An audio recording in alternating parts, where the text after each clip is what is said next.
Hello, and welcome to Simple Man Sermons, the preachings of a simple man called by God to share the good news of Jesus Christ. Today is going to be another fairly unconventional sermon, not like one you would often hear, but it's mostly a testimony and a recounting and a small fraction of what God has done for me in life. Now, I've shared my testimony before, but by God's grace, hopefully over the years, He's made me better at preaching and public speaking and podcasting. So I'm going to share it again. I'm also going to add in some, in my life, experiences of that I was really a new creation, really transformed, not lukewarm. Also, this month, when this comes out, the month of March in the year of our Lord 2003, marks 20 years since the invasion of Iraq. And the war in Iraq may seem like it has no part in a story of redemption. However, it was a pivotal moment in my life, and it plays into God's love for me, about how nothing is impossible to God, and nothing or no one is out of His reach. With that, I'm going to start with the look back. 20 years ago, in the year of our Lord 2003, and the invasion of Iraq. 20 years. Is it a long time? It's been 20 years since the invasion of Iraq, and the anniversary went by without a lot of pomp and circumstance. Perhaps it's a thing that a lot of Americans would like to forget. But for a lot of us who were there, it's something we'll likely never forget. That's today's topic on Alpha Male Podcast. The invasion of Iraq. Less about what it did to change a nation. More about what it did to change a man, a young Marine. 20 years since the invasion of Iraq. I joined the Marine Corps. I signed up in 2001, pre-9/11. 9/11 happened. And it seemed pretty clear shortly after that we would be going to war. As a young man, naive, a small town, I thought this might be quite exciting, maybe even glorious. Well, fast forward a little bit, there it is, March of 2003. 20 years ago, we were staged in Kuwait, waiting for orders to be given to invade Iraq. Well, one night in late March, the proverbial whistle was blown, and we crossed that border into the nation of Iraq. Now, I should say, as a simple Marine, grunt, infantry, assaultman, my view of the war was pretty narrow, and spent largely just trying to make it through. A few days into that invasion was my birthday. It would have been my 19th birthday on the 25th of March, 2003. There was a massive sandstorm. You can go look that up if you like, but when I say sandstorm, I don't mean like a little bit of dust blowing. If you've never experienced a Middle Eastern sandstorm, it almost seems like you're on another planet, on Mars. Everything is red and you can barely see, and there's dust and dirt everywhere. It kind of made us stop. And maybe that's why I remember it so well, not because it was my birthday, but because it gave a chance to breathe for a short period of time on our way to take Baghdad. And it was so miserable. The sandstorm, yes, but the war as a whole. And I guess when you're just trying to survive it and get through it, you don't really process it, because I guess that's a normal survival thing. You just get through it. That gave a little bit of chance to take a breath, because a lot of stuff was halted. Convoys, different operations. It was a massive storm. And again, it gave me time to reflect and think before we pushed again. Now, if you think this is going to be a lot of war stories about glorious battles and gunfights, that's just not me. I do a whole other podcast, Gunfighter Life, where I talk about guns and different aspects of that. And I've been a professional gunfighter most of my adult life, and God's gotten me through a lot. But I'm not going to sit here and tell you stories of glory, and I certainly don't want to glorify things that are not glorious. You can extrapolate from that experience and all that was going on. You can look up all manner of history and stuff and probably get a clearer picture of everything that was going on than I have, because I said my view is pretty narrow. I know what I did and what I saw. And what I saw was horrific. 2 things in my life really changed me. And one was this war. That naive small town boy, young man, that went to Iraq in those desert sands and that moon dust and saw so much misery on both sides, and death, and a nation and a capital city descending from a pretty normal culture and lifestyle into death and destruction and chaos. I remember one time just looking out at a field of death. I remember seeing somebody lying there. Well, I'm gonna cut that off. I'm not gonna get too graphic on the show. I know kids listen and don't want to turn this into a war story, into that kind of episode.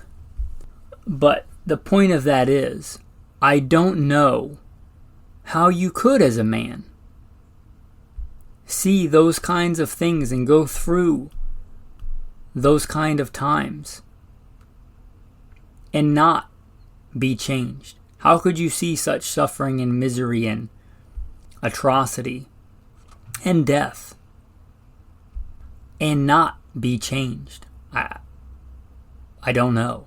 It certainly changed me, and I imagine it changed us all. Again, this is less a story about how we toppled a nation or how it changed our nation. I'm speaking from my perspective that God has allowed me to live through. It certainly changed me as a man, as a person. The person that went to war was not the one who came back. That person never got out of Iraq. Although I lived, that person who went there never came back. Now, I grew up a heathen, meaning I grew up the bastard son of a single teenage mother who was into all kinds of Eastern religion, and I started searching for kind of meaning, I guess, in my high school days. I did start, going to church and doing things like that after looking at a bunch of other stuff, religions, and went to Bible studies. And if you had asked me, I would have said, yeah, I'm a Christian. And in Kuwait, while we were waiting for the invasion, I got baptized because I thought, hey, there's a good chance I might die. Probably should get baptized. I'd like to tell you it was some life-changing vision on the Damascus Road. Really, that's probably all it was, hey, I might die, I probably should get baptized. I got baptized in a literal hole dug in the ground, filled with water, somewhere in Kuwait. And I'd like to say that after this invasion, I really turned to the straight and narrow path and went the right way. This was the first time I went to war. It wouldn't be the last. I'd like to tell you that it scared me straight, that it changed me for the better. It certainly changed me. But I can't say that in good conscience. I honestly kind of turned my back on God, and I think it started here. You would think after seeing something so hellacious, so miserable, and so much wrong in the world, and so much death, if earth could be that bad, how bad must hell be? I'd like to say it scared me straight, but it didn't. In fact, it did the opposite. I strayed from God. And if you'd have asked me, I would have said, yeah, I'm a Christian. But I meant that more in word than in actual deed. And I kind of turned my back. And I made it through. I made it through that invasion. Made it through the taking of Baghdad, the capital city. And many, many long days in war. Both that deployment and after that. And God got me through that alive. Not because I was better than any of the men that died over there that didn't make it back. Not because of that. Simply because He chose to have mercy on me. Not because I deserved it, because I certainly didn't. Especially when He was giving me breath every day. Keeping me alive every day. And I turned my back on Him over and over again. And fast forward and I get out of the Marine Corps. And I go to work for LAPD. For a poor boy from the South, this was kind of what I thought I had been looking for. It started me on a path where, I wasn't a millionaire, but I was making really good money. Ended up with a couple of cars and a house up in the hills and a prestigious job and a couple of girls I'm ashamed to say.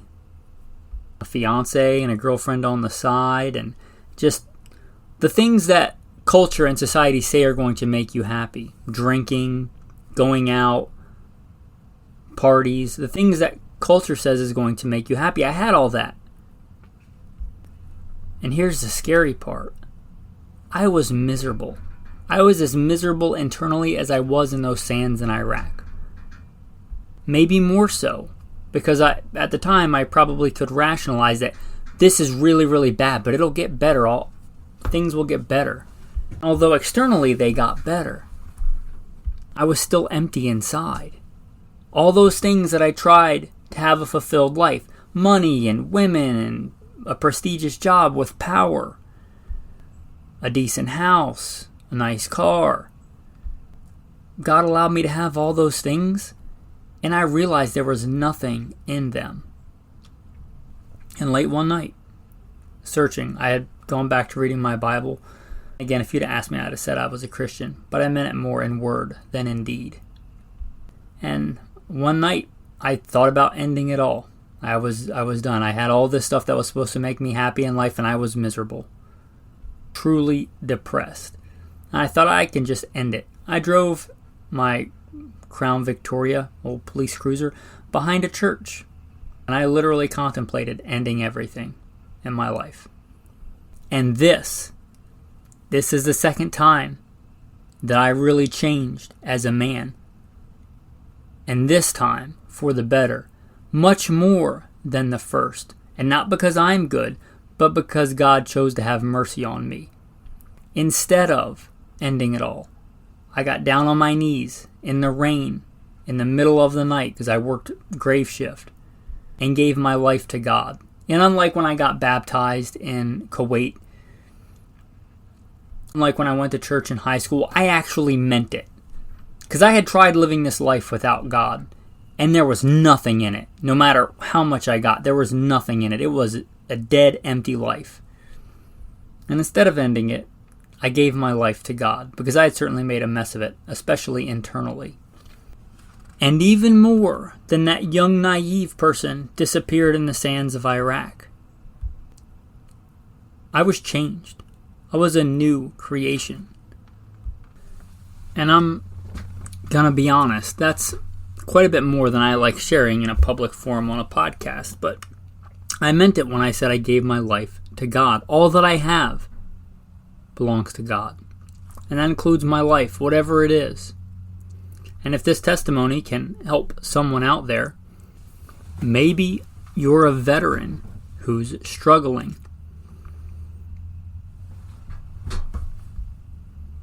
Maybe you're only going to listen to somebody who's been there. And although my experience is unique and everybody's is different, even if we were in the same unit, I have a little bit of a taste of what it's like. Or perhaps you know a veteran. And as Jesus says, no prophet has honor in his own country. Maybe they're not going to listen to you because you're not a veteran and you don't understand what they went through. Maybe you want to share this, and feel free to. It's free. You can share it. Again, it's not mine. On the podcast platform, it asks for where I do all the info. It says owner of podcast. I put God because everything I am, all that I have is God's. And you can share this and help somebody, a veteran that needs help, or maybe not a veteran, maybe just somebody that's struggling with childhood trauma or just life. Because let me tell you this, as a man who's acquainted with war, who's been to war, it's horrible, it's horrendous. I cannot accurately describe, although God has blessed me with the gift of speaking in some countenance of speech, I can't accurately describe what that's like. It is hellish. It is just a level of atrocity undescribable. But I know this, as bad as that was, as bad as actual warfare is, the toughest battles I've ever had to fight in this life were in my own mind. The battle is in your mind. That's a dangerous battlefield. That 2 Corinthians, for though we live in the world, we do not wage war as the world does. The weapons we fight with are not the weapons of the world. On the contrary, they have divine power to demolish strongholds. We demolish arguments in every pretension that sets itself up against the knowledge of God, and we take captive every thought to make it obedient to Christ, or some translations, to the obedience of Christ. The battle in your mind can often be the war to end all wars. Look at how many veterans made it through the war, made it through service. Horrible, horrible times physically. And then are deceived by Satan into taking their own life later. The battle in your mind. You listen to the bio if you didn't skip through it or you've heard it before. I've been blessed by God to be a professional gunfighter most of my adult life. Marine Corps, also served in the Army. Was also a private contractor. Soldier of fortune, however you want to put that. I'm a man acquainted with violence. And I'm telling you, the battle in your mind can be far harder to win. And when I tell you new creation, that gets thrown around a lot. And if you hitherto have not actually given your life to Christ, I mean a new creation.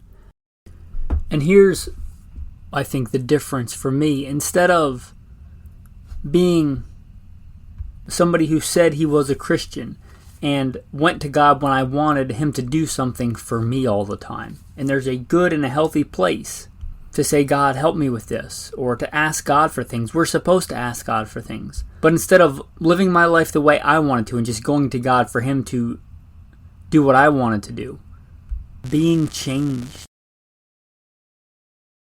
in spirit and soul and mind, to saying honestly, God, what do you want me to do? Trusting that God is wiser than me and smarter than me, and He knows and wants what's best for me. And saying honestly, God, here I am. My life is yours. What do you want me to do? How do you want me to live? How can I serve you? I think that's a proper and right relationship with God. Let me be clear here. It's not my place to judge another's salvation. It is not. One day we'll all stand before the judgment seat of Christ. You and I. I know there was a time, if you'd asked me, I'd have said I was a Christian. I'm going to read a couple of passages. It's from Matthew 7. Not everyone who says to me, Lord, Lord, will enter the kingdom of heaven, but the one who does the will of my Father who is in heaven. For many will say to me on that day, Lord, Lord, did we not prophesy in your name? And in your name drive out demons, and in your name perform many miracles? Then I will tell them plainly, I never knew you. Away with you, you evildoers. That's the NIV translation. And that should shake us a little bit, because these are people, these aren't, atheists. These are people that are calling Him Lord, that live their life calling Him Lord. A couple of key passages again, and I'm going to go to New King James, just for a different translation. Not everyone who says to me, Lord, Lord, shall enter the kingdom of heaven. That should shake you again. But he who does the will of my Father in heaven. And I know there was a time when I was a Christian more in word than in deed, and in how I lived my life. And we all struggle and wrestle, and we're all guilty of sin. If we say we don't sin, we deceive ourselves. That's not what I'm talking about. I'm talking about living your life for Christ. Faith without works is dead, the Bible says. And it starts in the heart and in the mind, but it manifests outwardly. And the last verse in that, in the New King James, then I will declare to them, I never knew you. Depart from me, you who practice lawlessness. That's, in my life, a mark of when I truly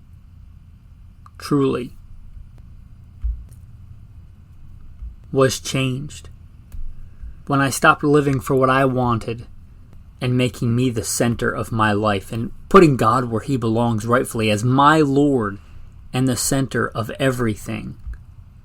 You see, I tried living a life where my world revolved around me, and that's false. And it's never going to make you happy, because it's a lie. This world's not about me. Not everything is about me. That's a great lie in culture today. But it's not about me, it's about God, and that's a good thing. Because I am flawed. I don't know what I should have all the time. I don't know what's right and wrong all the time. The world doesn't revolve around me, it revolves around God. And the sooner I get that right perspective, the much better and abundant life I'm going to have and have had. I speak from experience. Putting God at the center, making God Lord of my life. Let me put it to you this way. I talked about being a Marine. Now maybe you were or were not a Marine or a soldier. Either way, I think you can identify with this. This Marine, this soldier, they're so good, they never listen to orders. They never do what they're supposed to do. They're such a good soldier, such a good warrior, such a good Marine. Said probably no commander ever. Right? A good Marine, a good soldier is also one who listens, who heeds wise counsel and instruction. Even the highest ranking Marine or soldier in America takes orders. They should, from someone else. They listen, they do what they're supposed to do. Are we not commanded to be good soldiers for Christ? Whether or not you ever actually were a soldier and put on a uniform and body armor and picked up a rifle. It uses that analogy because just like then, today you probably have a picture in your mind of a good soldier. And a good soldier listens. You'll find that in 2 Timothy. Like a good soldier for Christ Jesus. So is He Lord in your life. The King of Kings and Lord of Lords. Do you actually accept that as Him as your Lord? Luke 6. But why do you call me Lord, Lord, and do not do the things which I say? So then are you truly submitting and listening to God? Being transformed. From Romans 12. Do not be conformed to this world, but be transformed by the renewing of your mind. Transformed denotes change, transformation, and truly being changed into a new creation. I mean, when I look back at the man that I was before then, it's a different person. I don't even want to associate with the person that was. I don't take joy from the same things that person took joy from. I don't struggle with the same things. I have never again wrestled with suicide after that day. Not once have I wrestled with it. And again, it's not because I was special. God didn't save me because I was good. He saved me because He is good. That's good news. It's not about me. It's not about you. It's about God. No matter what you've done, no matter who you are, if you can hear this, you can repent. And repent simply means to turn to God. Turn away from whatever is not of God and turn to God. You don't need a master's degree in theology. You don't need to earn a certain amount of money. You don't need a certain amount of physical strength. Because it's not about you, it's about Him. It's about God. And nothing is impossible with God. To think that your sins and whatever you've done and whatever you're struggling with is too hard for God to take care of is a lie. From the devil, from the evil one. He is the deceiver and the father of lies. Do you believe that nothing is impossible to God? If you believe that, it must include everything that you're dealing with or have dealt with or are going through or struggling with. And your sins, God is not shocked by your sins. You're not hiding anything from God by running away from God. He knows everything, your innermost thoughts and intents of the heart. You're not keeping it from Him by running away. It's just foolish. Nothing is impossible to God. Whatever it is, God can handle it. From somebody who's seen some horrible, horrible things and death and misery on a grand scale. Because that was the only thing grand about that war, was the amount of death and destruction and misery that I really saw. From somebody who's seen that. Who's seen that much misery and sorrow on earth. If you believe that hell is a real place, we can't even begin to fathom the disparity and misery and hopelessness in hell. And although the days in war are long and bleed together, day after day after day of just trying to get through and survive, what is that compared to an eternity in hell? Think about that. What sense does it make to get through this life to go to that? If you think this life can be miserable, think about that. And you don't have to wait for heaven to be happy. You can be happy now. Why? Why wait? It is written, He came that we may have life and have it more abundant. I gave my life to God. I quit my job as a law enforcement officer very shortly after that. Didn't plan to. Packed up whatever I had in a vehicle. I was in California, law enforcement officer. Drove to Idaho. I'd been there once. I liked it. God gave me a new life. And a far happier man. Even at times I was living out of my car because I didn't really have a plan. I was happier there with God, sleeping in my car, than I ever was with all the superfluous stuff in life without Him. Because no matter what you have or don't have in this life, if you don't have God, you're failing. And you can't fill that hole with anything. No matter how much stuff or pleasure you try to fill it with, only one thing will fulfill you in life. God. And if you have God, You have all that you need. By trying to keep this simple, from a simple man, a Marine Corps infantryman grunt with a high school education and a Bible, God chose to have mercy on. It's not because I am anything special. That door is open. If you're listening to this, you likewise turn to God. You can give Him your life, whatever it is, whatever you've made of it. But expect a new one. Expect to be literally born again, a new creation. The me I am today is as different from that person as a literal different human being. A far, far better one. If that calls to you, if that tugs at you, then call out to God. He's there. He's listening. I don't know you. I don't know what you're struggling with or wrestling with or not. Maybe it was like me where on the surface it seemed like I had everything going and inside was empty. Whatever you're wrestling with, whatever you're struggling with. Jesus says, "Come to me, all you who labor and are heavy laden, and I will give you rest. Take my yoke upon you and learn from me, for I am meek and lowly in heart, and you will find rest for your souls. For my yoke is easy and my burden is light." Whoever you are, wherever you are, whatever it is, it's always the right answer to turn to God. Accept Him. Give your life to Him. He'll give you a far more abundant one in return. Accept God. Accept Jesus Christ as your Lord and Savior. That's good news. And perhaps you're where I have been, where you would say, yeah, I'm a Christian. And you give that token, yeah, Jesus is Lord. But remember that verse, not everybody who says to me, Lord. If you're perhaps a lukewarm Christian, you remember Revelation, you are likely familiar with what happens to lukewarm. So then because you are lukewarm and neither hot nor cold, I will vomit you out of my mouth.